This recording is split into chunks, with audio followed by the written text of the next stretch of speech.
get the memo. Derrick Rose can go upstairs. It is April 13th, and the Chicago Bulls are still alive in a chase for a playoff spot in the Eastern Conference. 8 teams qualify. The Bulls will play in Miami Friday night, and if they win that game, they'll advance to a first-round series against the top-seeded Milwaukee Bucks, a team they split the season series 2-2. Welcome into a brand-new edition of Gimme the Hot Sauce. It is episode 125. We're going to talk a ton of basketball in the first segment, but we do want to let you know right off the bat, we got something different for you today. Our guest is Kim Goldman. She is the sister of Ron Goldman, who was tragically killed in the O.J. Simpson murders back in 1994. And for all of you younger listeners out there who maybe weren't even born at that time, it was known as the trial of the century. It was something that captivated the country for a long period of time. And Kim is still involved in trying to advocate for victims' rights. She has a podcast called Media Circus, and we're going to discuss all of that with her coming up. But first, I want to talk to Stacey about the fact that you and Adam might be going back to work on Sunday. How about that? It's one game at a time, buddy. All right. Okay, we don't want to jump the shark, as they say. Okay, but it was a big win for the Bulls. It didn't look like that early going. They were down 19. They were down 10 going into the fourth quarter. Zach LaVine put him on his back and carried him. This is the reason why they paid Zach LaVine the money that they paid. People can criticize Zach early in the season.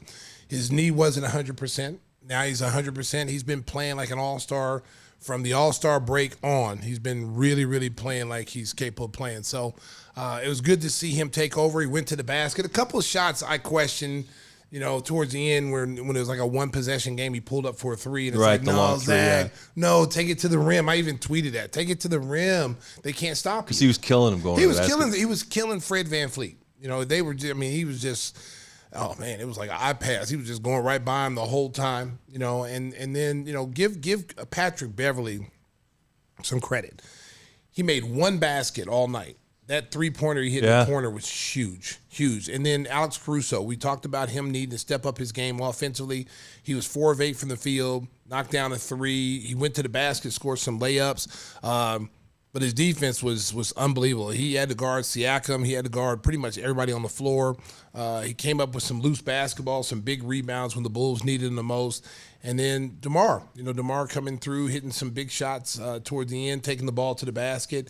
It was a team win. It was really fun to watch.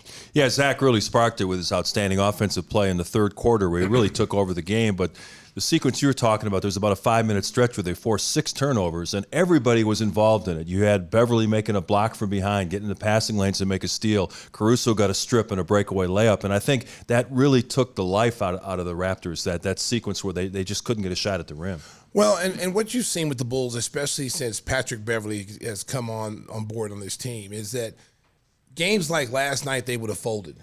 They'd have lost that game. Early in the season, they would have lost that game. Before All-Star break, they would have lost that game.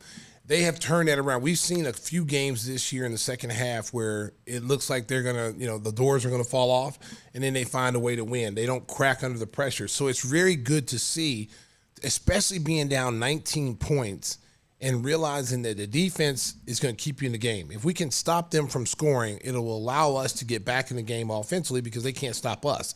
The thing that was surprising with Toronto, they didn't take advantage of the size like I thought they would. Right. I thought they would really punish the switches because that's what they did in the regular season. And I just think that they got too cute. They missed 18 free throws, and how about DR? Shout out to DR DeRozan. She's really the MVP because I'm going to tell you something. They missed 18 free throws. Yeah. They lost by 4. Some of the memes are crazy, aren't they? Just hilarious. I mean, she screamed every single time they shot a free throw, and it was like I kept hearing this scream. Yeah. And I'm thinking, this team is at home. Who's screaming at while they're shooting Why would free they throws? do that? Yeah. And then they flash over. Now there's DeMar DeRozan's daughter, and I'm like, no, don't tell me she's the one over there screaming. And it was a really fun thing to see because when they're at the games, they mimic their dad shooting free throws. They watch him how he shoots free throws. They go through the same routine he does. It's really cute. It's a real close-knit family. The girls are involved, so it was really good. It didn't surprise me that she did what she did. It surprised me that Toronto fell for it. Like they seemed like they were rattled. And I really don't think, to be honest, maybe a couple free throws they choked on from DR. But I think a lot of it's just the pressure of the game. You know, when you saw the Bulls not going away. And when you see your teammates start to miss, it puts more pressure on you. And then you get up there and it's like, you know, the goal gets smaller. I think, you know, we always say pressure bursts pipes. And I thought the pressure got to them last night when they went through like 5 or 6 possessions and either turned the ball over or they didn't score. You could just see the frustration in their face, you know, and take away that half-court shot that Fred VanVleet shot before halftime. Yeah. The Bulls were creeping back in the game in that second quarter anyway. So it showed them that, hey, you know, the Bulls are here. They're not going anywhere. I was talking to Whispers before we got started, and I said, I got to ask Stacey, would you have heard those screams if you were at the free throw line shooting? Would that have bothered you? No, it wouldn't have bothered me. Yeah, I mean, would you even have heard it? You think? No, I mean, because there's 25,000 people in there, but it was awful quiet though because I got to give it because you know her timing was perfect. Her timing was perfect. I don't know. What is she like? 10 years old? Like 9 or 10. Yeah. So and her voice was booming. Yeah. Like you could when I heard it on TV, I'm like, who is screaming? Like they're only screaming when Toronto shoots. That must be a Bulls fan. Yeah. And then they finally found out who it was, and they're like, "Oh, that's DeMar DeRozan's daughter." You know, her mom's high fiving her. Yeah, that was funny. Oh man, it was hilarious. They got to go through the whole summer saying we got put out by a 9-year-old. Well, I saw just a little while ago that United Airlines is offering to fly her down to Miami, make sure she's in there to scream for that game tomorrow night. If she is there and is screaming, you think Pat Riley ever thrown out? How do you throw out a DeMar DeRozan's daughter, right? You can't do that. You know, she's a child. She's allowed to scream and yell. She's not screaming obscenities or anything like that. She's just yelling. And listen, if you're a professional athlete, you made $10, $15, $20 million, and a little 9-year-old girl rattles you, you maybe should not be in this league. Right? Seriously, let's just call a spade a spade. If a 9-year-old rattles a $20 million player at the free throw line, maybe you're in the wrong league. Just maybe. Well, Siakam definitely choked on those 3 he had at the end. We talked about it. It's a terrible call. He got fouled before he even went into a shooting motion. The referees convened and said, we'll give him 3 shots and a chance to tie the game. Mark, this is why you question the officiating. Yeah, it was bad. Seriously. That could have turned the whole momentum of the game around. What if that had been Fred VanVleet who would have went up there and knocked down 3 free throws? Like, come on, man. It was so obvious that the foul was before he was in the motion. Oh, he was gathering himself. He wasn't gathering himself. The foul was clearly. Now, I will say this, that Crusoe's got to be smarter than that. You got to know that that's what they're trying to do. You can't be up on a guy, Mark, and bodying him up, and then you can't. If the play is to foul him before he's in the shot, then foul him before he gets the shot. Yeah. Tie him up. But don't go for the shot fake and then come down, and now you got to foul him. And then take that chance because what we saw with Gucci Mane and the other officials, they made that call. And it was a bad call. And I guarantee if, let's say Toronto wins that series, okay?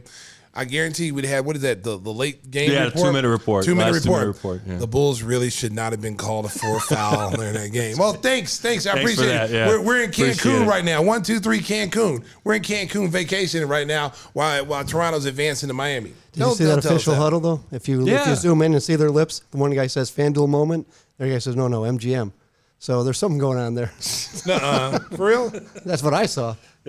And he's sticking with his story. Whispers sticking with it. Hey, listen, NBA officials, I didn't say that. So FanDuel? I'm not questioning the integrity. Stacey's been known to try to influence some of those replay reviews. Yes, but I was not there yesterday. I was sitting at home in my comfort of my own home, but I jumped off the couch when he made that call. There was no way that was a 3-point attempt, and that could have cost the Bulls the game. Thank goodness that, Siakam, who had played really, really well the whole game, I mean, he's the reason why they got the lead in the first place, gets up there and, he had cement in his veins. It was like, it's like a T-Rex. He just couldn't, he actually turned into a raptor.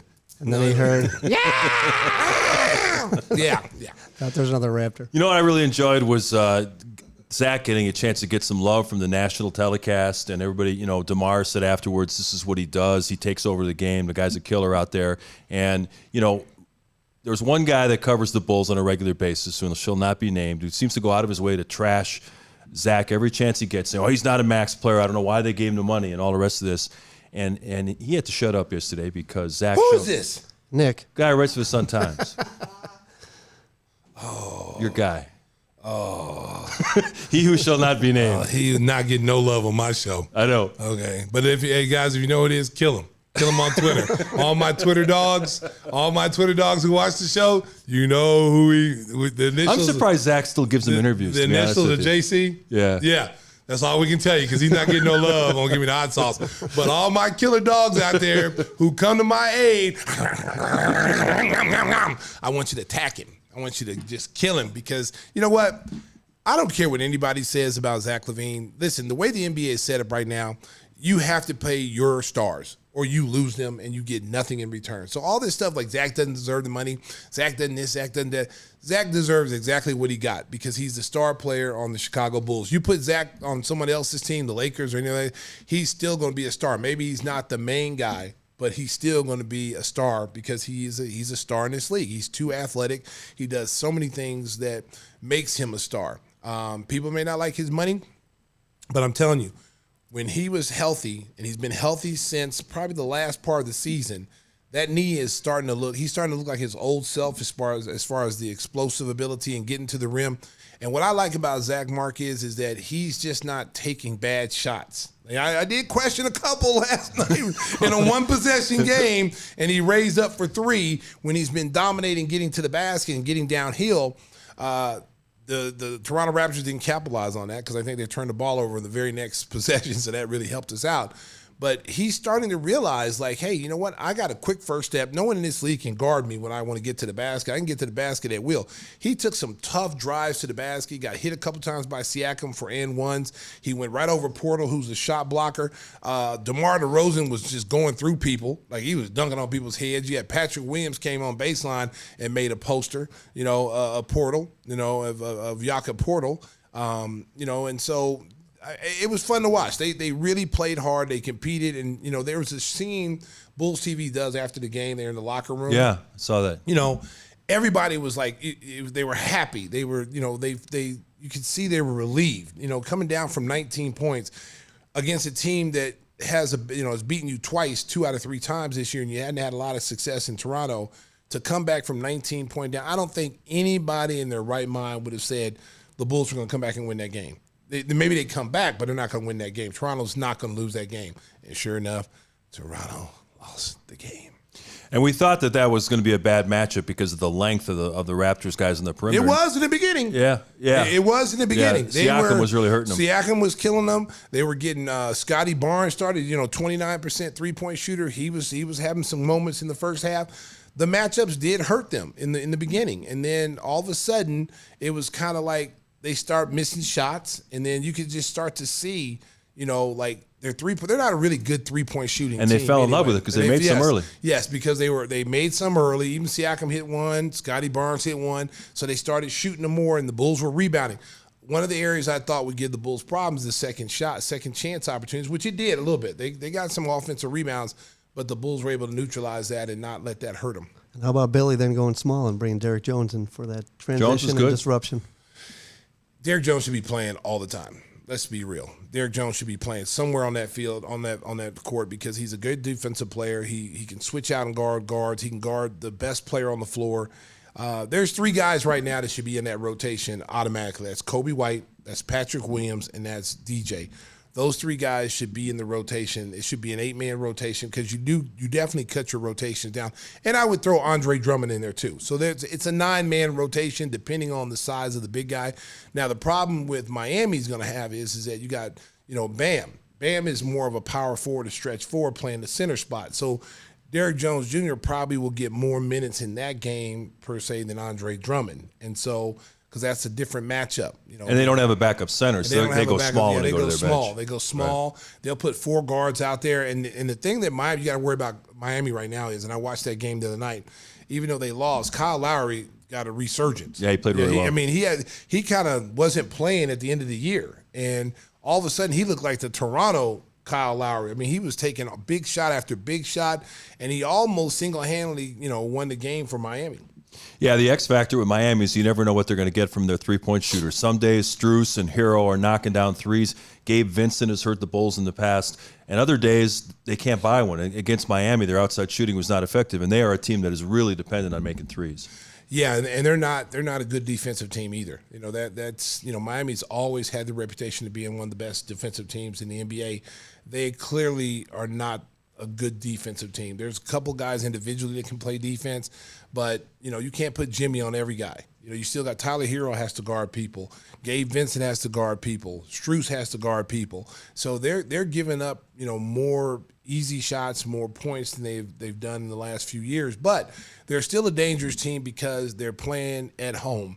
And there's something about playing at home in front of your crowd. Even though Atlanta went there, I called Atlanta beating them. I said Atlanta would beat them. So Atlanta going in there beating them pretty easily. It was pretty easily to win. Killed them on the boards. The size killed them. But the Bulls don't have that kind of size. But the Bulls can offensive rebound too. So it'll be an interesting matchup. And the Bulls dominated the regular season series. They won all 3 games, and they won all 3 of them rather easily. So, they're going to go in there with a ton of confidence. The thing is, you got to make sure you get off to a good start because you don't want to fall behind and that sleepy crowd at Miami's arena suddenly gets in. Because normally they're pretty, they'll turn on their team if things aren't going well. Well, even though, the Bulls have won 3 games there, the Bulls have gotten off to slow starts in the first quarter. They've just always been able to come back. So, with Miami being on the brink of elimination, there's going to be a sense of desperation for them. The Bulls are going to have to match that desperation because it's a one and done. Winner moves on, the loser goes 1, 2, 3 Cancun. And the Bulls, if they're not ready to go, then they're going to do what's necessary to win that game.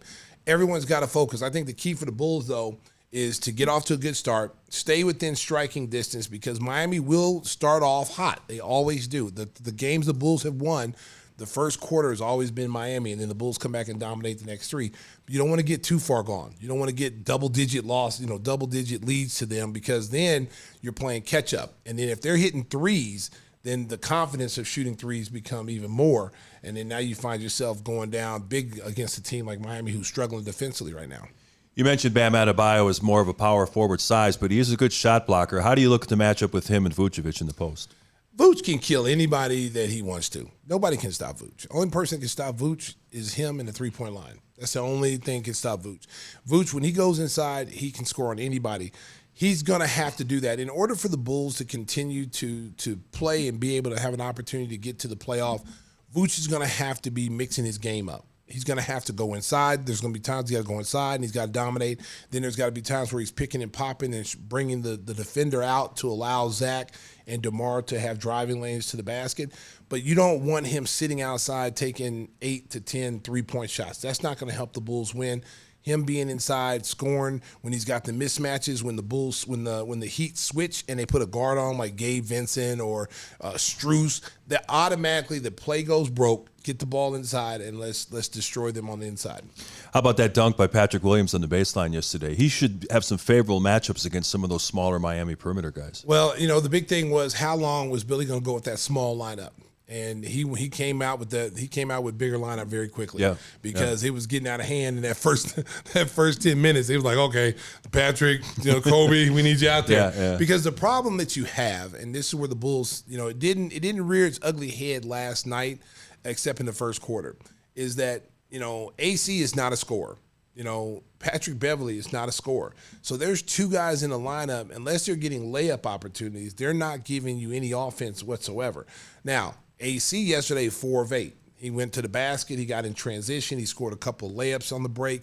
That's where you need to see AC scoring, the cutting to the basket. And then, knock down a wide open 3, one or two of them, when you have them. So I thought he did that really well last night. I think, he's going to have to do it again because teams are going to say, listen, we're not guarding those guys. The 2-3 people that can hurt us is the 3 guys right there. Vooch, you got Levine, you got DeMar DeRozan. Those are the 3 guys that can hurt you. So we can shade off of those guys and go help on drives on DeMar. We can help on drives with Zach LaVine. We can force them where we want them to go. Miami does a really good job because Spoelstra is a disciple of Pat Riley. And trust me, he will have a game plan defensively to stop the 2 scorers. He's gonna. There's nothing you can do about Vooch. If Vooch goes inside, there's nothing they can do about it. But the other 2, he can make it very difficult because Jimmy's going to be on one of those guys. So it's going to probably be DeMar because DeMar plays more of a mid-range game. So Jimmy will probably be on him. But, the Bulls are going to have to try to get transition buckets, score. That was one thing they did last night too, Mark, is steals and turnovers. They pushed the ball and got easy buckets. They got to continue to do that because you don't want teams to load up defensively on you. We'll talk a little bit more about what's going on in the other play-in rounds and look ahead to the first round of the playoffs. But first, we want to tell you about one of our great sponsors, Jeff Vukovich. When it comes to insurance for your auto, home, and business, make sure you contact the king of insurance, our good friend, nationwide agent, Jeff Vukovich. You can reach him at jeffvuk.com. That's jeffvuk.com. And who knows, maybe he'll jump on a plane and be down in Miami screaming at free throw shooters tomorrow night, Stacey. And he's got the best jingle in the business. So you've had a couple of days off. I'm sure you're ready to go. My voice has been on ice, Mark. There you go. You know, so ladies and gentlemen, might be a little rusty, but this is for all the girls in the front row. Please don't throw any panties at me. Nationwide is on your side. Woo! Very nice. Woo! Very nice. Stacey's playoff ready. And if the Bulls, of course, win on Friday, game Tim's 1. over here sweating. I told you, boy. Tim was over here sweating. That's why I know it's good. When Tim's over here sweating, his face turned red. Somebody give me some ice water. Yeah. Hey, what'd you think of Oklahoma City last night? They look good. I told people Oklahoma City's going to win. I love that Shai Gilgeous-Alexander. Listen, man. That team is young. They're athletic. They play with confidence. They believe they can win. They went into New Orleans and won. They knew they were going to win. So Shai Gilgeous, I'm telling you, man, you talking about a scorer. He is a flat-out scorer. He can score inside, outside. Yep. He can get to the basket against anybody. The big thing with New Orleans and, Zion Williamson. Yeah, I know. Zion, if you listen to me, man, I don't ever question anybody's injury. But when I saw you out there doing a 360 dunk and you out there doing windmill dunks and standing still, come on, man. Come on. You got to get out there and help your team, bro. Yeah, whatever you got. You're a superstar. Get out there and help your team because if he's in that game, they might advance. And this is the second year in a row that he hasn't made the playoffs. And then you got to start asking yourself, Mark, what's his motivation? Like, you got paid, you got the max money, you got a team of guys out there. Brandon Ingram is turned into a superstar. You got C.J. McCollum. He's the third guy. You need three guys to make some noise in the play. You're the third. You're probably the second best guy on the team. And he's sitting on the bench and he's laughing and having a good time. And his teammates are out there, busting their butts, trying to get out of the play-in game. And all they got to do is win one. And you don't show up. But you're in the layup line doing 360s and before the game dunking the basketball. And it's just sad, man. It's sad. It's sad, man. I if I'm his teammates, I'm just like, man, come on, bro. Two 28-game seasons. Yeah, and he's averaged 29 games for his whole career for 4 years. And what it's going to look like? It's already looked like that he might be like the Greg Odens of the draft because all those other kids that came behind him are really playing well and doing well. I mean, John Morant is going to probably be the elite player of this draft. And Gilgeous-Alexander was in that draft. Gilgeous-Alexander. So all these guys have bypassed him. Darius Garland was in that draft. And here's the thing. Here's the thing, too, Mark. And I said this about these players in this league because I don't ever want to be like that guy that we always joke about, get off my line. I don't want to be that guy. Okay? I'm not that guy, America. I'm not that guy. But I'm that guy today. They don't practice enough. Okay, if you look at all the injuries these guys are having, they're more soft tissue injuries. They're hamstring, groin. And when you get those kind of injuries, it's because you're not in condition, okay? In the 90s, guys weren't missing games because of that. Guys weren't missing hamstrings, and we practice all the time. We were conditioned to play 100 games. You have to condition your body to play 100 games. His body's only conditioned to play 29 or 30 games. A college season. That's where his body is conditioned. When you come out of college, you're used to playing 34 games. And his body is only conditioned to play 29 to 34 games a year. And if you're paying him all that money, you're the owner, I need more games than that. Yeah, I heard that he has to weigh in every month, and there's games played clauses in that contract. So if you don't play, he ain't going to get paid. They say that behind closed doors. They're not doing that. They're not enforcing that. That's a star player. You're not enforcing that because you can just tell that he's put on weight. Yeah. You just see him on the sideline. I think somebody took a picture today. It was on Twitter. He was in the Wendy's drive-through. And he went to Krispy Kreme. Yeah, no, I'm being serious. No, all jokes aside, somebody took the guy who's giving him his food took a picture of him in the wind. I'm thinking, okay, you missed a game last night, and you got a hamstring problem, but hamstring's good enough to go to Wendy's. Like, oh, okay.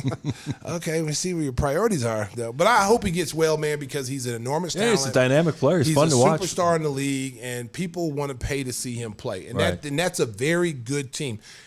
Some guys have developed since he's been out. The kid Troy, I want to say his last, what was the kid named Troy, 3-point shooter, has really developed nicely and it's turned out to be kind of like on that sign of like, a Kevin Durant type player. Kids like 6'9", 6'10", can actually shoot the basketball. They got Herb Jones. Herb Jones, good defender. Developed. I mean, they got some young talent. Jackson Hayes has gotten some playing time. Valanciunas is still there. I mean, you put him on that roster, they beat Oklahoma City easily. Hey, speaking of old school and get off my lawn, did you see Charles Oakley sitting by himself? Nobody wanted to get close to him. He had a Raptors shirt on. I'm wondering, who's he really rooting for? First of all, I thought it was Danny Glover. I'm just saying.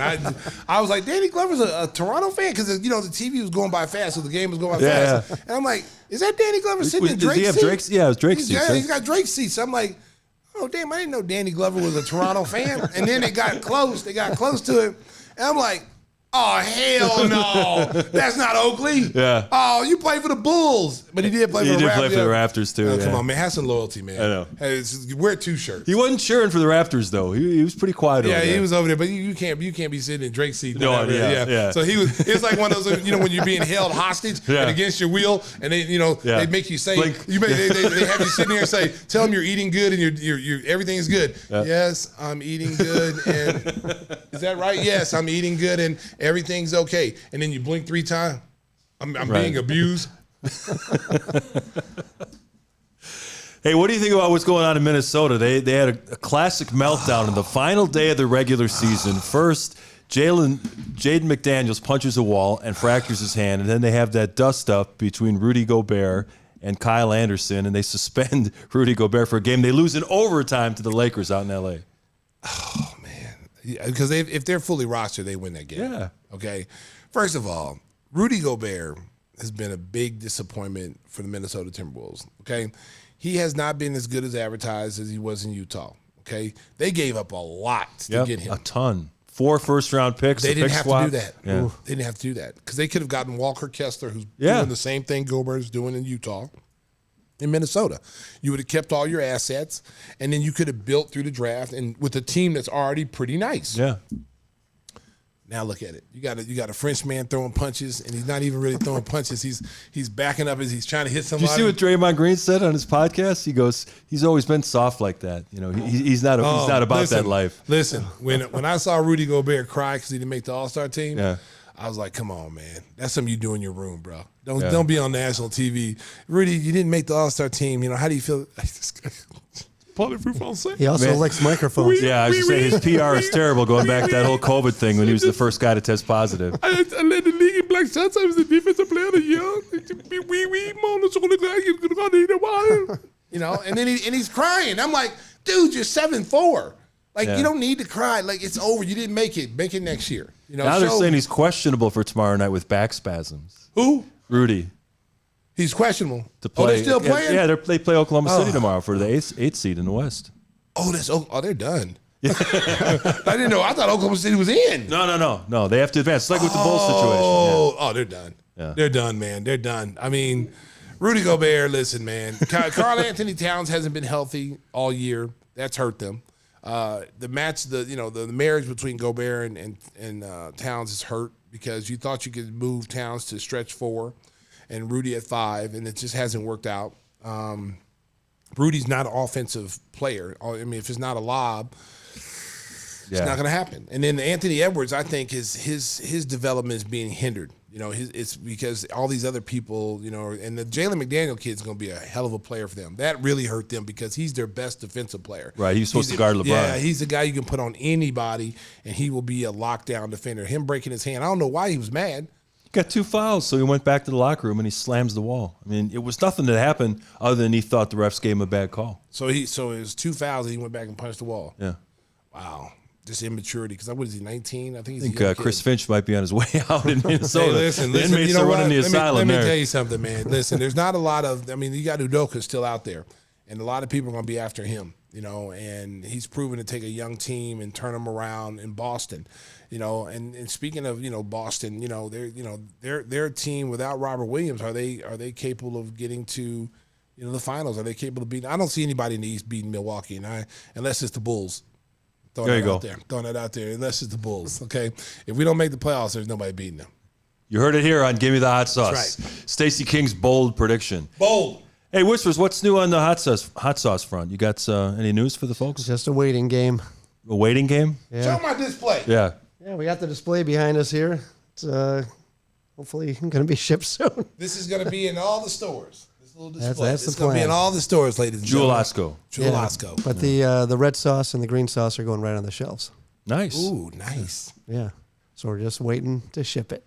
It's And sitting on your the dock. burger's still flying off the plates at Goose Island? That ended. I think it ended. Yeah. I think it ended. Yeah. So Should be back by popular demand. Well, they need to bring it back and put it on the permanent menu. There you go. That's what they need to do because it was one of their best sellers. They're talking about doing a different one. Really? Yeah, Sean was talking about doing a different one. Nice. Nice. Oh, We got plenty of sauce. So until the That's what she sauce... said. I'm sorry. I'm sorry, America. I had to. it's not even the third segment. hold off. I had to, I had to. That's like The Office. My man on The Office. I had to do it, man. So until it makes the shelves at Jewel Osco, you can get your own bottle at GimmeTheHotSauce.com. The sauce packer, Tim, would be happy to take care of you. Jeez. You almost stuttered there, Mark. You okay? Woo! Packing that sauce. That's right. He's back in that room late at night. Everybody's wondering what's going on. Sweating, Yeah. and he's in a wrestling sling. Worried about Somebody the hand back me a orders. towel, he keeps saying. Yeah, turn up the air. It's getting hot in here. Oh, my gosh. So get your Stacey King signature hot sauce at GimmeTheHotSauce.com. As we told you, we got something different coming up. We are going to stop laughing and snickering, and we have a serious interview coming up for your older listeners out there. You know all about the O.J. Simpson trial, the trial of the century. We will talk about that and a whole lot more with our special guest, Kim Goldman. That's next on Gimme the Hot Sauce. Episode 125 of the Gimme the Hot Sauce podcast rolls on. It is now our pleasure to welcome in New York Times best-selling author. She has her own podcast called Media Circus. She's an advocate for victims' rights. Kim Goldman joining the show. And Kim, thank you so much. I know that you promoted your appearance today on Twitter, and you mentioned that you had to get your voice back because you were cheering for the Bulls so loudly last night. You're a Buffalo Grove native and still a Bulls fan. I am. It was so stupid. My hands were sweating the whole time, and I was punching my kid's leg and screaming, and it was so fun. And I texted Stacey at some point going, they screwed up the score. Yeah, she did. She's like they gave the point to Toronto. And I was over there really looking like, did they really get the point? Because I thought we should have been up more than what we were. And how about that last call when they called a foul and gave him You 3 have to go back shots? and look. What's that? With that last call when they gave Siakam 3 shots on that phantom foul. I was wondering why they didn't call it. Why they didn't challenge it? Yeah. Well, we. I mean, there was only 12 seconds or something. I was so confused. I still work for the team. I can't say what I can't say what I really want to say. But you can, though, Kim. You can, and no one can do anything about it. I was yelling for Derek Jones Jr. earlier, and then suddenly he appeared, and I was like, it's just I don't know. I've been a fan for a really long time. I got my kid to become a fan. His room is decked out in Bulls colors. He's got Derrick Rose, big old fat head on the wall. I've got my fiance recruited from New York over to the Bulls. So we are diehard over here. So it was super fun. And I'm hoping. I love Jimmy Butler, and I'm so sad we go against Jimmy, but I'm rooting all the way. So yeah, I'm not sad. He's in our way. He's in our way. I know. And he's in a different jersey. He'll always be a Bull to me. Jimmy Buckets, I gave him that nickname. He'll always be one of my favorite players. But tomorrow he's an enemy. And we want to spank that butt tomorrow and Mark and get back to Chicago and get ready to go to Milwaukee on Sunday. 100%. And it's funny. I think we all had the same reaction with the screaming in the background for Jamar's daughter. I was like, is that a raptor? I couldn't figure out what that was. And Sam's like, but they're playing it when Toronto's up, and I could not figure out what it was. And then they put the camera on her, and I was like, oh God, love that girl. That was so fun, and it was awesome. So cool to have her there and have that. So she was the MVP. Awesome. She was the MVP. Yeah. She so great. They missed 18 free throws because of that little girl. Hopefully they bring her to Miami. And she was so deliberate too. She just was waiting so patiently for her moment. And I was like, this is brilliant. So you should watch them. You should watch them before during the games of the Bulls at the United Center. They mimic their dad. They mimic their dad. Whenever they do all that. This is the cutest thing. Yeah, Sam, my kid and I, Sam, we almost have it down. I think I forget one way and the pounding and what he does on the free throw line. I mean, my son is a basketball player, and so I used to mirror all of his free throw line antics too. So I understand it. Superstitious, I get it. More power to him. It's working. Don't change anything. Nope. Except your underwear, unless it's not lucky. So. Yeah. Timmy Whispers wears dirty underwear to keep the Bulls winning. I just turned it inside out. Let's Too much information. Let's be clear about it. TMI, baby. TMI. Until the playoffs are over. I'm sure Maureen really likes that. Oh, she does. Sweet. But yeah, it's been a ride, and I'm super bummed. I don't know if you guys watch Blackhawks, but tonight, end of an era again with captain to Jonathan be retiring Taves. or not having re-signing him. I'm just so sad. So it's really breaking my heart over here. Well, losing Patrick Kane, that hurt too. You know that. You just always assume that those two guys are going to retire together. End of an era. Like, Butch and Sundance Kids, and it just, oh man, it didn't happen like that. It's terrible. The writing was on the wall, but I'm still so bummed, but still going to wear my jersey. Me too. Yeah. Got my Jonathan Taser jersey.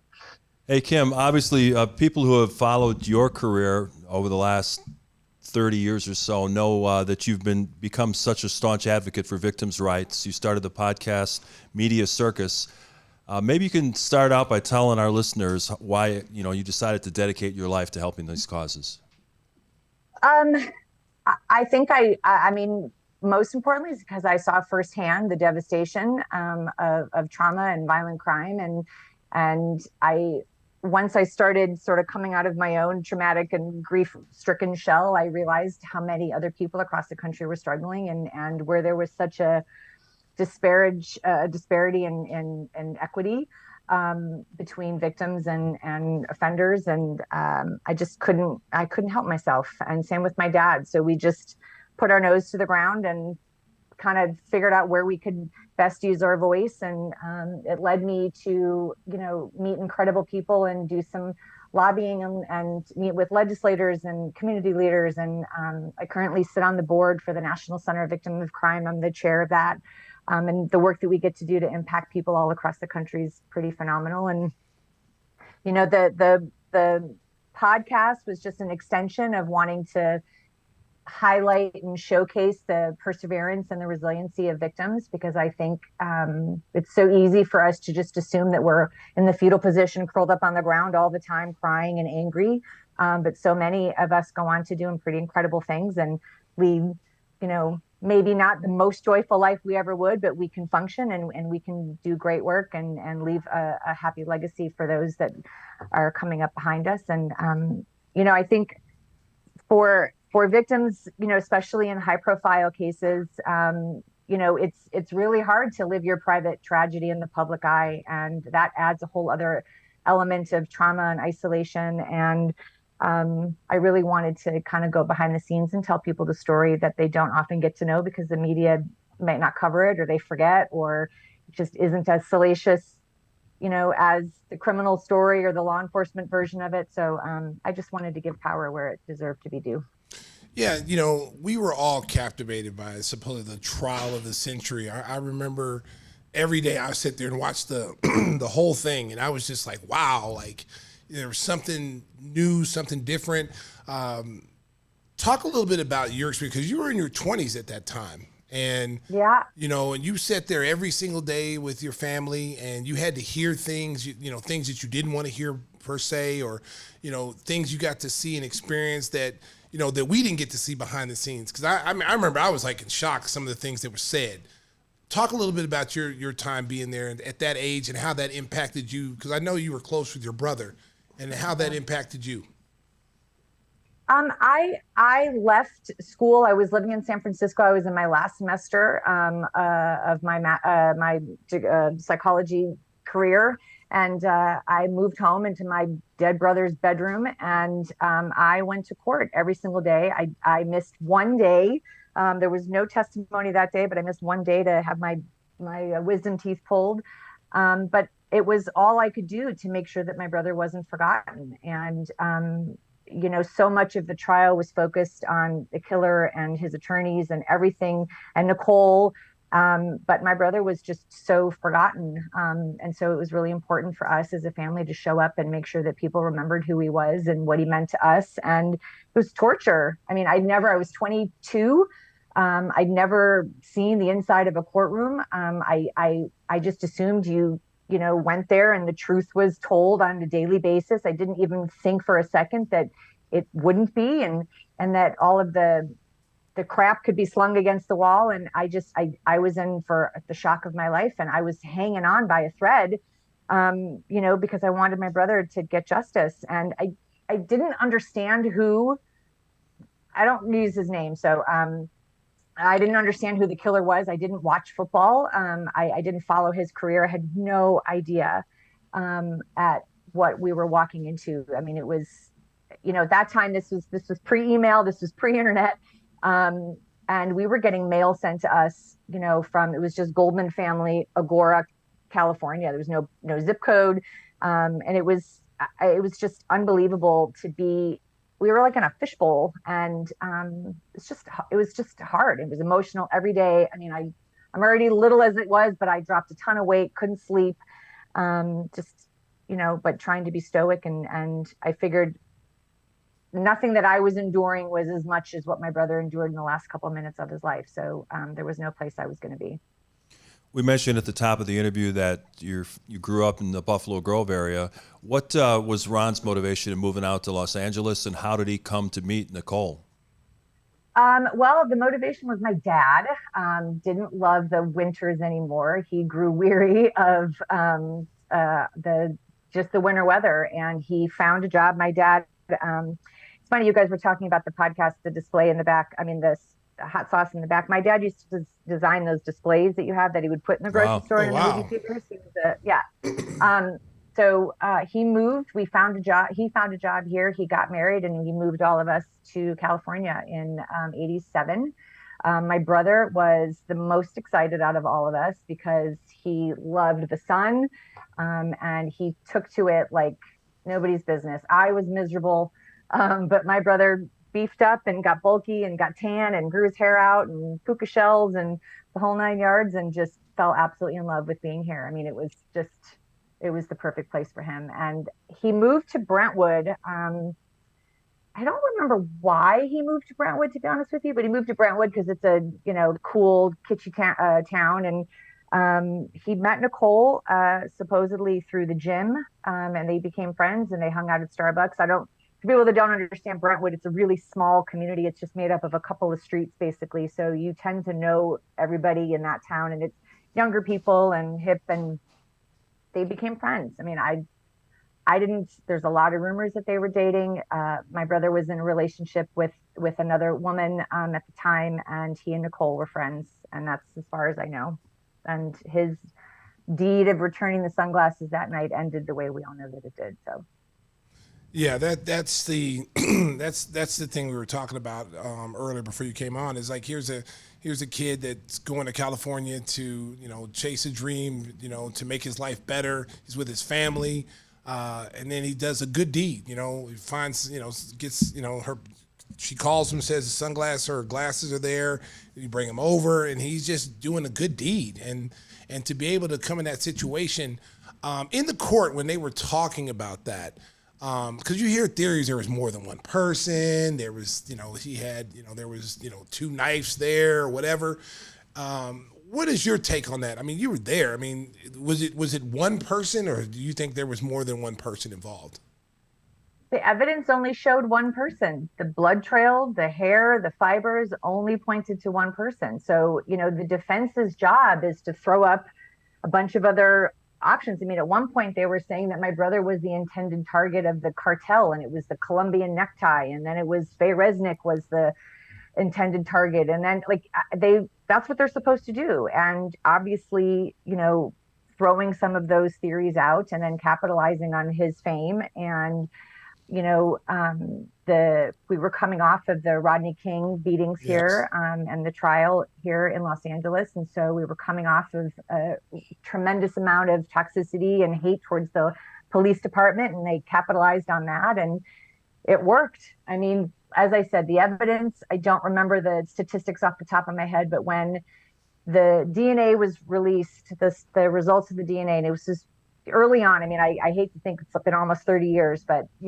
when they were talking about the DNA results, and I remember sitting in the courtroom and they were pulling back the slides to tell you, 1 in 7 billion chance it could be anybody else but him, 1 in 3 billion. I mean, it was just, there's no other person that it could have been. My brother's hair and fibers were where they shouldn't have been if it wasn't him.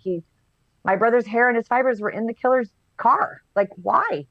Yeah. They were on his cap. They were on his socks. Like, my brother's hair and fiber were the smoking gun in that regard, in terms of it wouldn't have been there unless it wasn't the killer that did it. So I held out in terms of who I thought it was until the DNA, and then it was undeniable for me until that point. You mentioned the fact that. Sorry. No, I was going to say, you mentioned the fact that you have to live out private grief in a public forum, and that's got to be the toughest thing to have to go through. How has that impacted your life and the lives of your loved ones over these past 28 years?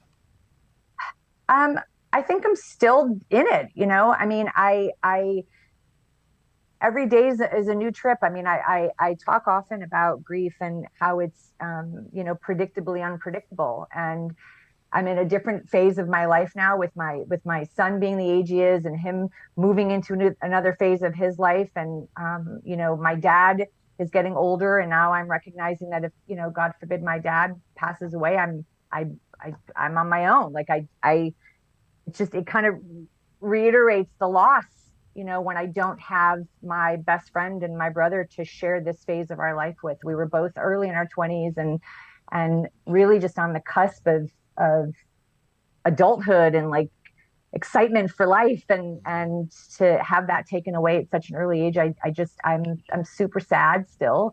I'm grieving every day, and I'm supposed to, because that's how much I loved him. And it doesn't mean I can't function. It doesn't mean I can't have joy and appreciate the good in the world. But it takes its toll for sure. I haven't slept a good night since June 12th or June 13th, 1994. I'm sure I've got PTSD in here somewhere. But it's also allowed me to do great work, and to live my life with a different intention than I may have before. So, hey Kim, have you become friends with any of the people that were basically of notoriety during the case? So like Faye Resnick, you mentioned, Kato Kalin, any of these people? Did you ever hang out with any of these people that were part of that? No, I don't. Not Faye for sure. Kato was an interesting duck. I did a podcast a handful of years ago called Confronting O.J. Simpson, and I went back and talked to a lot of the key players and had just really candid conversations, because I felt like everybody else was telling a story and I didn't really have a voice in it. And I wanted to, talk to Tom Lang, and one of the detectives. I went and talked to Kato. Chris Darden and I, one of the prosecutors, were super good friends. I wanted to talk to Marcia. I wanted to talk to the jurors. So that was important for me to be in control of those conversations, because so much of this happened around me that I felt kind of out of control. So Kato, to answer your question, he was nervous to meet my dad and I, and he was nervous around us because he thought we hated him, which is weird. I just thought he was a goof. And I am upset that there were things that he didn't testify to that he had told the team beforehand, but that's for a different podcast. But yeah, Chris and I are super good friends. I stay connected to, other people in the DA's office that have moved on to other roles. A lot of the reporters and journalists I'm still close with.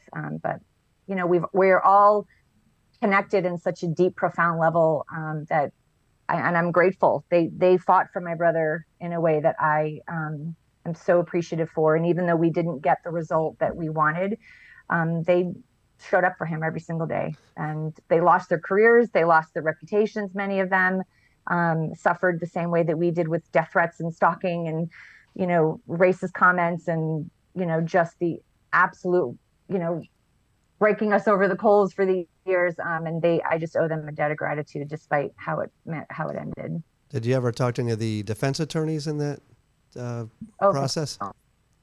No, God, no. No. Okay. I I raised my hand in celebration when some of them went by the wayside, and I refused to use LegalZoom. So there you go. Talk a little bit about your father. Watching that trial, he loses his son, and just seeing the pain that he had to endure that whole trial, reliving that whole process. Talk a little bit about him, and talk a bit how he's doing now. My dad. So my brother and I were raised by my dad. My birth mom left us when we were really young, so it was just the three of us growing up. And that was in the 70s, which is unheard of for a single man to be awarded full custody of his kids. So, and my dad fought like hell to get us, and I'm so grateful that my dad is the man that he is. That was willing to do whatever it took to make sure that he had his kids under his wing, and that he showed up every single day to give us a good life and provide us with, morals and ethics and love and kindness. And my dad, who the world saw, was exactly who I was raised with: loving and kind and passionate and an advocate for his family and loyal to a fault. It's devastating to see the impact on my dad. He's still as weepy as ever. Both of us are big crybabies.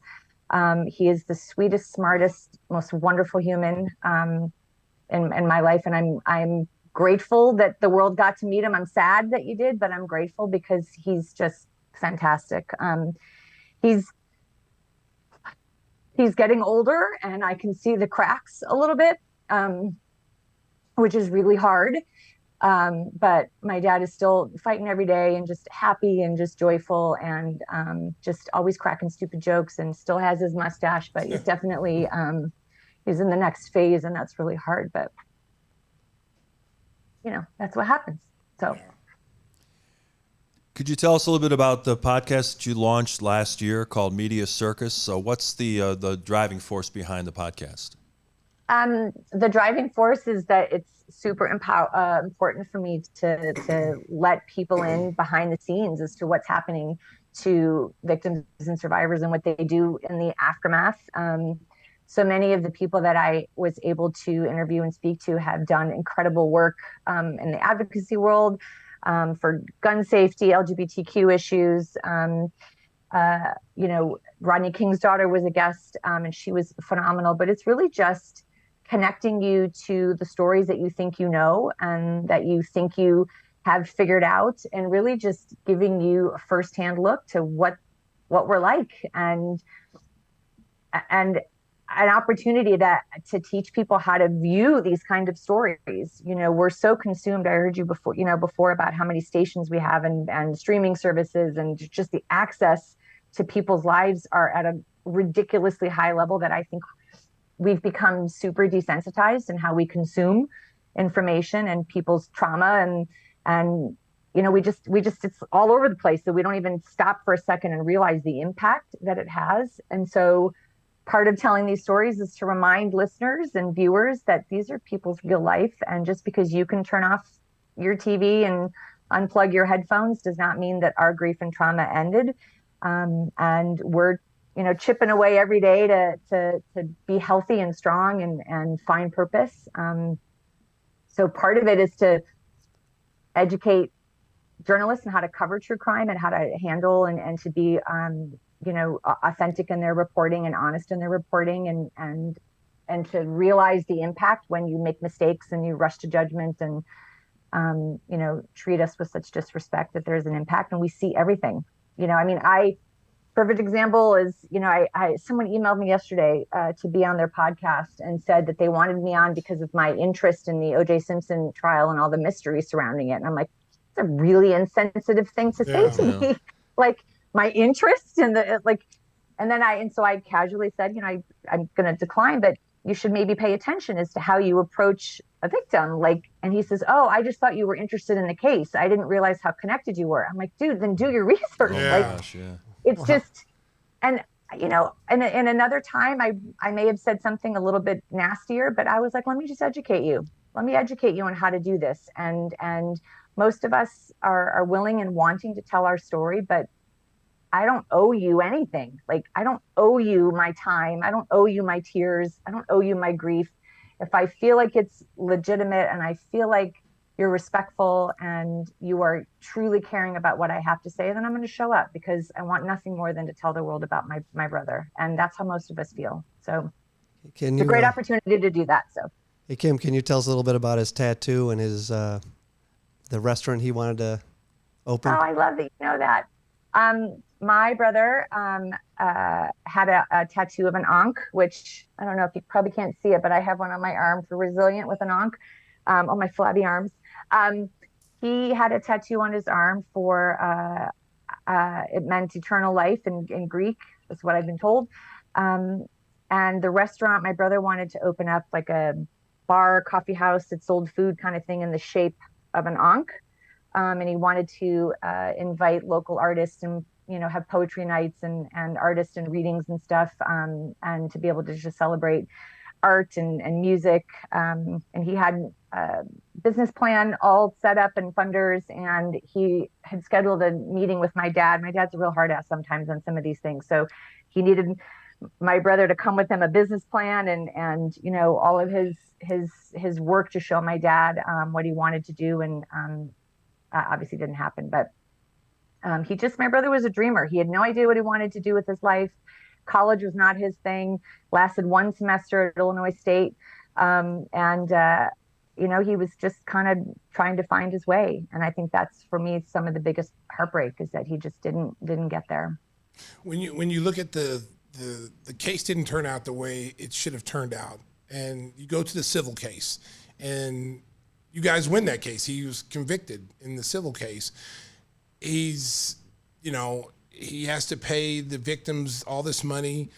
He really doesn't do any time. Like, he doesn't do any real time.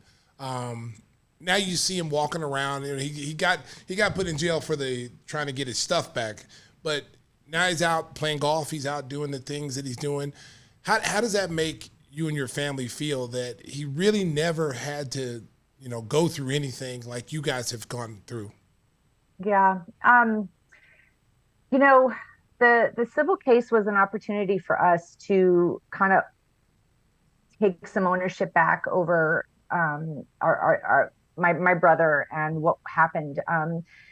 We knew that there was never going to be any jail time, because that's not how the system works when it's civil. It's the punishment is financial. And that struck a chord with people, that we were money hungry. I mean, the hate mail that we got, the hate crimes, the hate mail that we got for being Jewish, was like off the chart. So we did that because it was important for us to have it on the record that he was responsible for Ron and Nicole's murder. And a jury of 12 unanimously voted that he was. And that was fantastic. But, 30 seconds after the verdict came back, he walked out the same door that I did and went to get ice cream. I mean, there was a helicopter that followed him all the way to Ben and Jerry's. And, that was a big slap in the face, but we knew that going in. We've never been able to collect. I can't even tell you what the dollar amount is now, but it's like 70 million or something that he owes our family. But our laws protect debtors, especially when you live in Florida and then you hide all of your assets legally. Wow. So there's not much we can do except stay on him and cannot, not let him off the hook. There's a lot of things that he can't do because he has a judgment, but he's certainly able to live off of his pension. He lives in Vegas in a gated community, supposedly gifted to him by somebody. I don't know. But he's not in any way suffering financially. He can't do some of the big things that he wants, but it's hard. It's like a pouring salt in a wound. He's on Twitter. I get, tagged in all of his BS. It's hard to not see him. And, that's part of what I was saying before about the internet, that even if I don't want to, it's all over the place. Yeah. Any stupid comment, he's referred to constantly. I was just watching something the other night and they refer to him in the show. So like, I can't escape it. And so I have to figure out a way to breathe through it, because he is who he is. And I can't ever stop that, but it sucks. I'll tell you. Have you seen him in any place? Like, have you bumped into him in anywhere since the trial? So he spoke one time of driving next to me on the freeway here in Los Angeles. I have a license plate that's identifiable. And so he drove next to me and was bragging about because he said he was in disguise and I didn't recognize him, and so he thought that was hilarious. And then I came across him in a parking lot once, and I wrote about it in my book that it was like my hands were sweaty and they were gripping the steering wheel because I thought, oh my gosh, nobody's around. It's totally him. I know his walk. I studied the back of his head for 9 months in that courtroom. I knew everything, and I remember like wanting to step on it, and obviously I didn't. I know better. My dad raised me better, but that was pretty chilling. But other than that, no. Wow. Well, Kim, you've been so generous with your time and looking back on such a painful era. I want to kind of wrap things up by talking about something that Tim told me about, that Ron used to play basketball with Tim and Stacey. They played pickup ball at a local health club, and Tim said they'd go out for a beer and have a good time. And I know that in doing some of the research for this interview, I read that you guys had planned to live next to each other and always be close. Can you tell our audience what Ron was like and how much he's missed? Yeah, Stacey told me that story. It's wonderful and loving. I love hearing it. My brother, like I said before, we were raised just the two of us with my dad. I was in a really, really bad car accident when I was just turning 14, and my brother was the one that pulled me from the car. Like, I covered in battery acid, and it was my brother that was the first one to be there with me and hold my hand and stay with me in the hospital. And we've just been through so much together, and me and my dad and my brother were just inseparable, and he just was the best guy. Like, I was the little girl that followed him around everywhere. We were latchkey kids, and my brother never pushed me aside. I mean, not until I, had boobs, and they're small as they were, not until I had boobs did my brother say, no, you can't come around anymore. But, he really just was such a protector and loved me. And I was looking through pictures the other day of my bat mitzvah, and there was a picture of my brother and I, and he was holding my hand, like in the picture, just gently my hand. And that's how we always were, arm in arm, hand in hand. He always, looked out for me. I was his baby sister, but he just was incredible to me. And I kind of have grown past the point of wanting to tell stories about him, because who I want people to know is exactly who my brother was in the last couple seconds of his life. He stayed to fight. He didn't run. He fought tooth and nail, and he fought like hell to save his friend and his own life. And that's who he was. I mean, he could have gone the other way. He could have run for his own protection, and he didn't. And he stayed, and he lost his life being a good human. And, that just sort of sums up exactly who he was as a brother and a son. So that's what I want people to know. And I'm going to forever tell that story, because it's the most beautiful, heroic thing that I think anybody can do. Wow. Well, the podcast, again, is called Media Circus. Kim, we want to thank you so much for joining us. And I know you're going to continue to fight the good fight and help victims' rights around the country. So thank you so much for joining us and sharing some of your memories here on Gimme the Hot Sauce. Of course, I appreciate your kindness, you guys. Thank you. And keep bringing us some good mojo tomorrow. We'll be tweeting back and forth tomorrow, baby. Drive home safely, beep. And thanks for not being one of those weak Laker fans after someone moves to California. I hate that. Nope. Yes. I will tell you this last thing before we go. My son is a huge basketball kid. Played since he was in second grade. Loved Kobe until I showed him Michael Jordan, and that was the end of that. There you go. There you go. No, I'm not capping on Kobe, but I raised him right in this house. So. Yes. Oh, he's got to get the man card then. Yeah, we got to get the man card. We're We're going to send you our hot sauce, my hot sauce. It's as you can see, the little display back here. It's very tasty and delicious, I have to say so myself. I toot my own horn, beep. Stacey's a big deal. He's got his own signature burger, the whole thing. He's a big I didn't know about the burger. Where is that? It's at Goose Island here in Chicago. Okay. I'm just a man sitting next to the man, Kim. Okay, that's it. I'm just a regular guy out there. He's the real mayor. No, not the mayor. People say I should have ran, but I didn't do it. Awesome. Well. All right. Thank you so much, seeing you. Kim. We Thank you, guys. appreciate it. Talk to you Thanks, soon. Kim. Thank you so much. All right, be good. Kim Goldman, our guest, episode 125 of Gimme the Hot Sauce. We'll be back after a quick break. Quick break.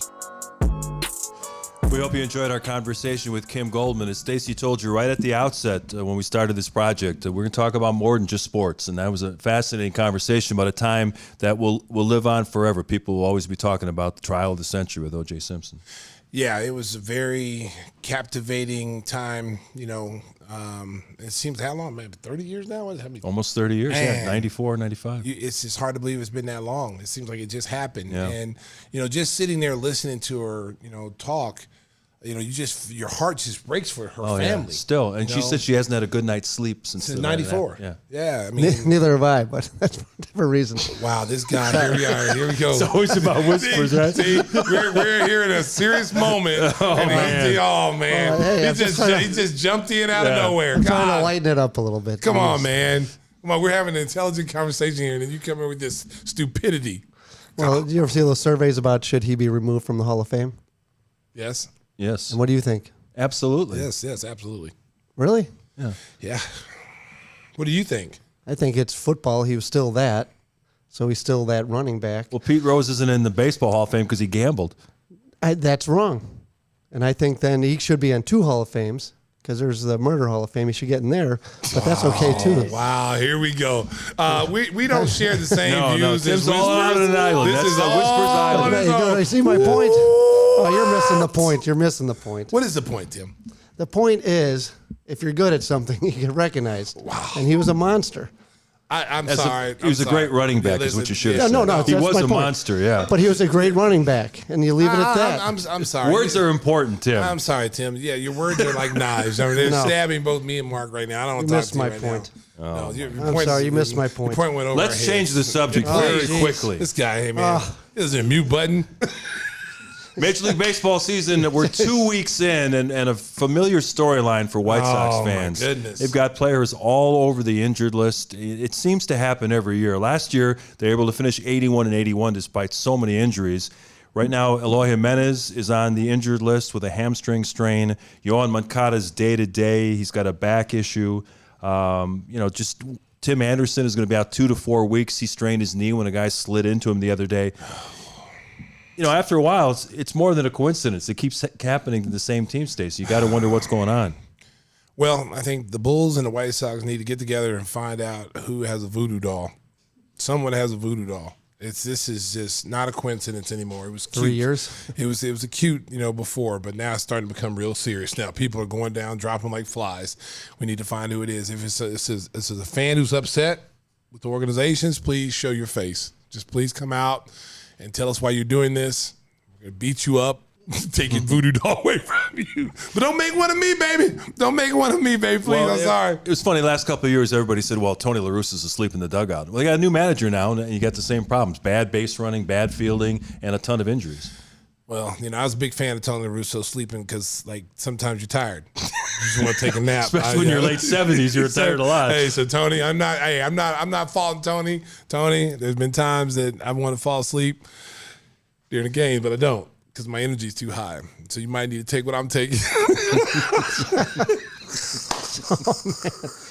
5 Hour Energy. 5 Hour Energy. We're always hour. looking for a new sponsor here on Gimme the 5 Hour Hot Energy. Sauce. If you want to sponsor That's me, right. baby, I take it every game. Come find me. I'll tell you. We'll do a commercial together, baby. 5 hours, it works, baby. Cubs are off to a decent start. Shameless. They're 6-5. They've got makings of a nice pitching staff, and Dansby Swanson has been a great addition to the team. I think the Cubs have a chance to maybe hang in that race for this season. No. Talking about wild card. Wow. I'm not talking about winning the World Series. No. Wow. Hater. Cub It's hater. early. It's early. It's early. Wearing a Baltimore Orioles cap here. He's got the Jan Happ extension. They're making moves. Listen, they're gonna early. They're gonna be okay, but they're gonna run into the same problems that the White Sox are gonna run into. They're gonna have injuries that's gonna derail them as well. As long as their pitching is good, they got a shot. But I'm sorry, Cubby fans. As much as I want to jump on the bandwagon, I've been My heart's been broken many times with these Chicago teams. I just can't do it. Can't do it, Mark. Can't do it. Hey, before we get out of here, I know you have some advice for Lamar Jackson, who's still trying to work out a contract with the Baltimore Ravens, who did add Odell Beckham Jr. as a catcher, but he said today in his news conference that there were no assurances that Lamar will be here on opening day because there are no assurances in life. But Lamar, I think, would be best served to get himself an agent to get this thing done. Lamar Jackson, if you're out there listening to me, get you an agent, man. Don't negotiate this. Because I think what Lamar thought was he was going to get the same contract Deshaun Watson got, which that ruined everything for quarterbacks. Because now that's the benchmark for all the quarterbacks now. They want that type of money. Deshaun Watson hasn't won anything, and he got paid like that. You know, Lamar Jackson has produced. He has produced a winning team. He's been, deep in the playoffs. He's won his division. I can see his point, but you got to get an agent. You can't go in there and negotiate yourself because, you hear things when you go in there, Mark, you don't want to hear. For instance, when you're in there negotiating, all right, Lamar, why do you think we should pay you, $100 million? Well, because I'm a good quarterback. Well, you've only won one playoff game. Well, you only won one playoff game, but it's not my fault. Well, you're hurt. You're injury prone. Yeah, but a lot of people get hurt. And so you got to hear all this thing. We don't want to pay you because you get hurt. You get to hear things you don't want to hear when you're going in there to negotiate. That's why you pay. Listen, go ahead and pay I don't know what the percentage is for agents for football. Let's say it's 4% or something. Give them 4%, get your money. Yeah. Because you're gonna end up, you're gonna make $100 million plus, and that 4% is nothing compared to what you're losing when you're going there negotiating for yourself. Yeah. Half man, half season. Wow, this guy's in rare form. I don't know what was in the water in Florida, but he's come back here and he's just, oh man, I'm gonna start. His nickname is the Mood Killer. That's what I would have said. He just kills the mood. Really? Come on. You missed a lot of games like Zion Williamson, or you go back to the Vince Carter days. If you can't play, well, you're not going anywhere. What's the first skill you have to have? Availability. Thank you. All right, we're moving on. Moving on. Whispers is the king of transitions because he brings every segment to a grinding halt. Yes, a grinding halt. So I'm looking at my sheet and I'm going, what can we talk about now? Let's start it up again. Are we supposed to be talking about movies? That's what we're going to do right now. This week's What Are We Watching? Man Code Violation, brought to you by Biggers Mazda. Their sizzling new Elgin location at Randall Road is the biggest Mazda store in the state of Illinois.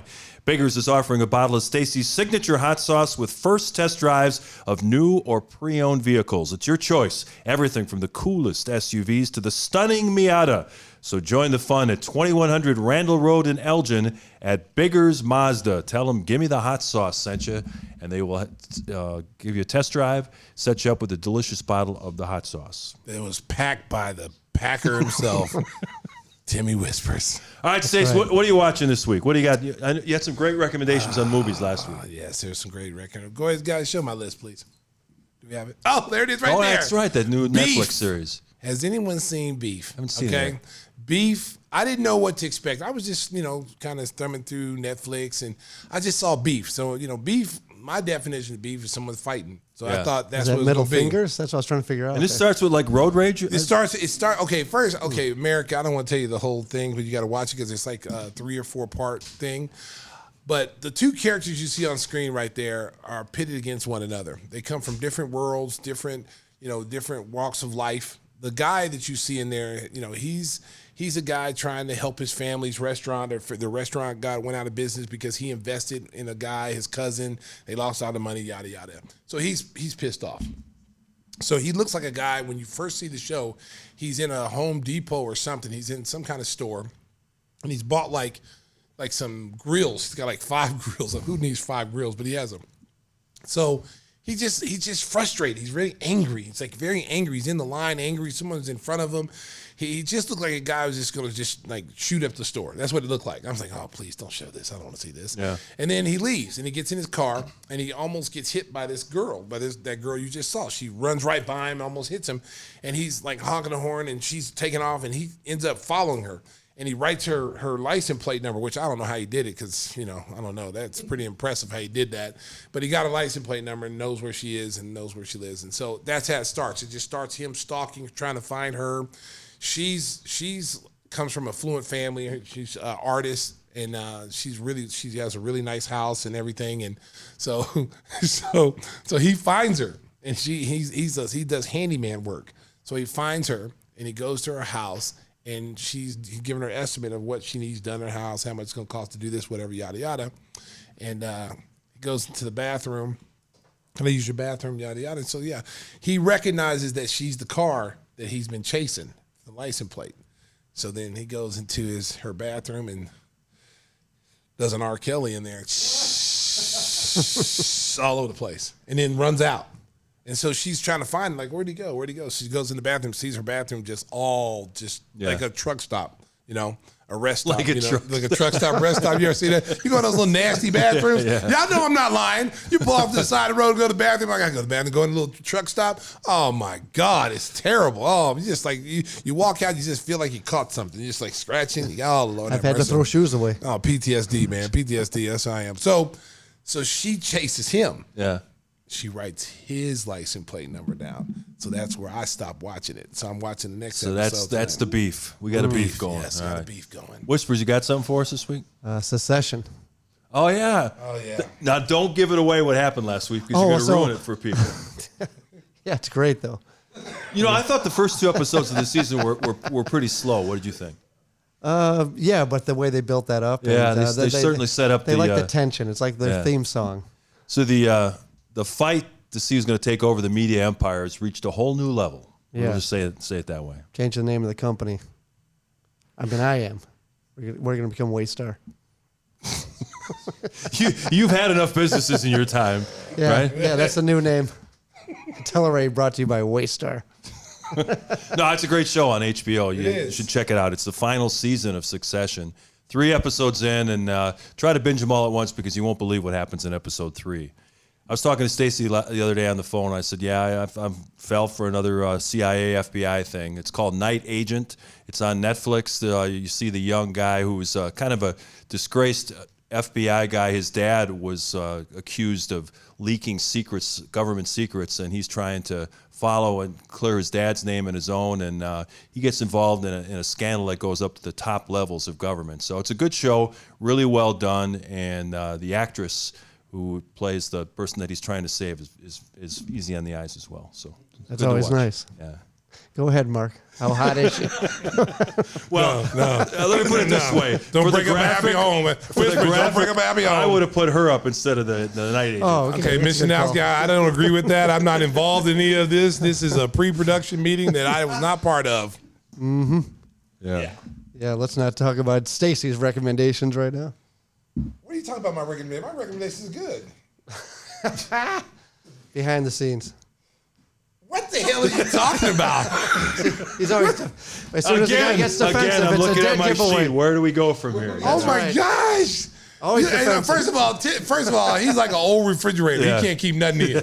Okay, I kept it all in. I tell him these things. What's going on with me? He's like getting ready to blurt it out on the podcast. Oh my! Put you on Front Street. Yeah, come on, man. Don't front me out. It keeps the fans guessing. That's where we're at. Okay, well that is Tune true. in next week. You'll find out more. That's like the cliffhanger. Dun, dun, dun, dun. The teaser is The in. teaser. The hook. Oh, you don't want to know the teaser. Oh Lord. Hey, Stacey, is your buddy Mike back? No, man. Where's he at? Mike's radiators. I think he's supposed to come back next week. Mike, I know you're listening. I just want to send a shout out to my boy Mike. Mike, you were sorely missed today. I was almost in 10 accidents today. I just want to throw that out there. my driver. What's your driver's name? I don't know. I wasn't worried about his name, Mark. I was just trying to get my ass here safely. You're just hanging on for dear life. I was like a little cat back there, baby. I was like holding on. I was like, oh, come on, baby. I was trying to go to sleep. I was like, dude, we're out here. I'm like, oh, what's going on? So when you walk out the door when we finish the show, he's gonna be over with a baseball bat going, "Hey, I was listening to you the know show." what? You'll get a 2-piece. Okay. Hey, buddy, get in the car, start it, and get me home safe. Don't worry about what I said, Mark. Don't worry about what I said. Just take care of your business. You know, it seems kind of difficult for you to do this Windy City limousine read after that story, but give it a try, Stacey. Okay, hold on, America. I'm a little shaken right now. Always the best professional service, except just a little shaky right now. Sorry, America. Windy City Limousine provides championship service. See, I get myself back under control. That's a pro. Making a reservation is so easy. It's a slam dunk. Let Windy City break the full court pressure of traffic and get you to your destination in style and on time. Contact Wendy at 847-916-9300 or visit us online at WindyCityLimos.com and ask for Mike Amaroth. If he ever gets his car back, ask for Mike. Or Brian Hennigan. Brian Hennigan, that was my second driver. Brian Hennigan, he drove me to Milwaukee. He's a good one. I heard a story about Brian. My sister-in-law had a friend who knows Brian Hennigan. Oh, that's right. Yeah. He told me about that. Yeah, it's How a about small that? world. Small world. He said you're on the golf course. He said you live on the golf course. That's why I was afraid that it was him that was getting you killed. I'm like, oh, no, I can't drop any names here. Yeah, he told me. He said, yeah, I know Mark. He's on the golf course all the time yelling at the golfers. I'm like, what? Like, get off my lawn. I was like, oh, no, not Chinowski. That sounds about right. No, Brian's a cool dude. He's a real cool dude, man. He's much bigger than Mike. He's a heavyweight. Mike's like a welterweight. So I felt really safe in Milwaukee with Brian. All right. So now shout out to Brian. When the Bulls play the Bucks in Game 1 on Sunday, Stacey will be arriving in style, courtesy of Windy City Oh, Limousine. man, listen, Windy City, all jokes aside, man, I could not be get to places I need to go without Windy City. Windy City, man, it's been an amazing run with these guys. They always take care of me. So I'm just happy. Just don't even know what to say right now. I feel like Rudy Gobert right now. Thank you, Windy City. Thank you. Hey, we want to thank everybody. The Sriracha crew was very interested in our interview, even though none of them were born when the O.J. Simpson trial. Yeah. Boy, I tell you what, that's scary, isn't it? It is. You know what? Looking at these fresh faces, nobody was born back in 1994. I was watching. I went to a comedian. Nicky was? Nicky was. I went to a comedian show. Jay Farrell. And he made a funny comment about his daughter. She asked him when he was born or something, and he said 1980 or whatever. And she goes, wow, you're old. Because she was born in 2010, 2015, something like that. And he's like, man, you're old. Did you know George Washington? and I thought about what he said, Mark, because it was like, yeah, because these kids who were born in 2000, now you're meeting people that were born in 1985, 1990. You think they're really old. Wow. Woo. Boy, you and Tim are really old. Yeah, we got NBA players born after 2000 now, so it's crazy. Yeah. Hey, we want to thank again. I just don't look at. We want to thank Kim Goldman for joining us. So I hope you enjoyed that interview. We'll be back next Thursday with a brand new edition of Gimme the Hot Sauce. Hopefully, Stacey will have a long series to talk about Bulls Bucks, so we may have to reschedule at some point. But next Thursday should be good because the schedule for the first round is Sunday, Wednesday, Saturday. So look for us again next Thursday on YouTube, and then, of course, the next day you can find it on the Odyssey app and wherever you find your favorite podcast. And make sure that you subscribe to the show on YouTube. And Odyssey. You help the show grow, America. Yep. You know this is a hot show. Your favorite podcaster's favorite podcast show. So your favorite podcasters are watching this show. So you need to too. Okay, help the program. Yeah, grow. make sure you subscribe on YouTube. We're trying to get those numbers up. Yes, come on now. Come on. Help a brother out. Appreciate you listening and watching, and Whispers is done embarrassing us, so it's time to say goodbye. It's time to say goodbye. Tommy, play the close. Come on, Tommy. Yeah. Bring us home, buddy. The great Neil Funk and Stacey King. Neil Funk, if you're out there, we love you, baby. Drive home safely. Beep, beep.